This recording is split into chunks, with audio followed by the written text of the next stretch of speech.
আলহামদুলিল্লাহ passport file এসে আজকে ইনশাল্লাহ 21 তারিখে ফ্লাইট, 21 তারিখে দেশে যাইম। তো অনেকে আসলে আমার কমেন্ট করছিলাম, একটা ভিডিও ছাড়ছিলাম যে কোম্পানি আমার এই হিসাব দিছে না, এটার নিচে অনেকে কমেন্ট করছেন এখানে আমার এই হিসাব দিছে না বা বিষয়ে জানতে চাইছেন। তো আজকে আমি কই যেহেতু পাসপোর্ট সব কমপ্লিট, সব কিছু ওকে, তো কই এখন সমস্যা নাই।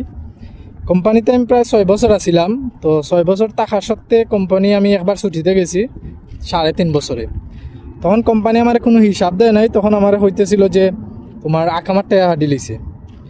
তো আকামার টাকা হাঁটি লিছে ওকে, পরবর্তী হিসাব পাওয়ার আশা। তো পরবর্তীতে যখন আইসি আবার কুয়েত আসার পরে প্রথম কোম্পানি আমার কোনো কিছু হয় নাই যে আকামার লাগার টাকা লাগবো কি না, কিছুই হয় নাই।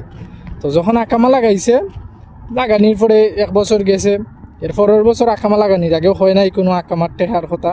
তো এই বছর আকামা প্রায় শেষ, আমার 25 তারিখে আমার আকামা শেষ এই মাসের। তো আমারে বলছে যে এখন আমি অফিসে